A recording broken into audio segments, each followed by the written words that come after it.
સ્વામિનારાયણ ભગવાનની જય.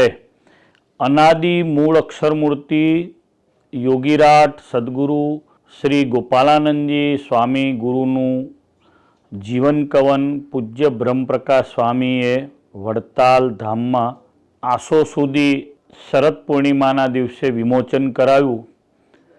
આ 3 ભાગમાં પ્રસિદ્ધ થયેલું ગોપાલાનંદજી સ્વામીનું જીવન કવન સ્વામિનારાયણ ભગવાનના મહિમાને વધારતું છે. ભગવાન સ્વામિનારાયણે સદગુરુ ગોપાળાનંદ સ્વામીને નિમિત્ત બનાવી હજારો જીવોને મોક્ષના પંથે આગળ વધાર્યા છે. પૂજ્ય ગોપાળાનંદ સ્વામીને જે સમજે છે એને સ્વામિનારાયણ ભગવાનને સમજવામાં કઠિનાઈ નથી થતી હોતી, કારણ કે પૂર્ણ પુરુષોત્તમ ભગવાન સ્વામિનારાયણના એ ધારક સંત છે. ભગવાનના મહાન મુક્તો દ્વારા આ પૃથ્વી ઉપર પોતાનું ષડૈશ્વર્ય સંપૂર્ણપણે પ્રકાશિત કરતા હોય છે. ભગવાન સ્વામિનારાયણે ભગવત ધામ પોતાની સાથે લાવી અને આ જીવન કવન વાંચનારા જેવા હજારો જીવો માટેનું મોક્ષનું દ્વાર ખુલ્લું મૂકેલું છે.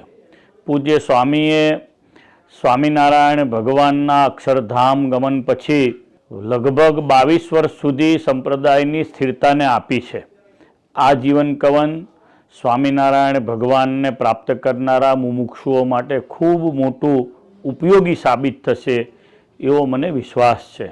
પૂજ્ય બ્રહ્મપ્રકાશ સ્વામીએ ખૂબ મહેનત કરી સ્વામિનારાયણ ભગવાનના અંતેવાસી એવા ગુરુદેવ ગોપાળાનંદ સ્વામી દ્વારા સ્થાપિત કષ્ટભંજન દેવ હનુમાનજી મહારાજના સ્વરૂપો તેમજ સ્વામી દ્વારા યોગ દ્વારા અપાયેલા અનેક ઐશ્વર્યો પરચાઓ તેમજ ખાનદેશ વગેરે સ્થળોની અંદર પૂજ્ય સ્વામીના શિષ્યો દ્વારા થયેલું સત્સંગનું પ્રવર્તન તથા સંપ્રદાયની નામ ધર્માદા વગેરેની બંધારણની પ્રથાઓ વગેરેનું દિવ્ય આકલન ખૂબ ડિટેલમાં પૂજ્ય બ્રહ્મપ્રકાશ સ્વામીએ કર્યું છે. હું વડતાલવાસી શ્રી હરિકૃષ્ણ મહારાજ મહાપ્રતાપી શ્રી લક્ષ્મીનારાયણ દેવને પ્રાર્થના કરું છું કે પૂજ્ય બ્રહ્મપ્રકાશ સ્વામી વડતાલ ધામમાં રહી શ્રીજી મહારાજનો અને ગુરુદેવ ગોપાળાનંદ સ્વામીનો જે ઉદ્દેશ્ય હતો તે જ પ્રમાણે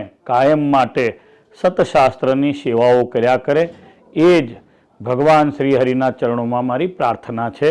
સૌ હરિભક્તોએ સંતોએ આ 3 ભાગ ખૂબ વાંચવા જેવા છે, જેમાંથી ઘણો બધો સત્સંગનો અને પૂજ્ય ગોપાળાનંદ સ્વામીના જીવનનો આપણને અલૌકિક લાભ મળશે. સૌને મારા ભાવથી જય સ્વામિનારાયણ.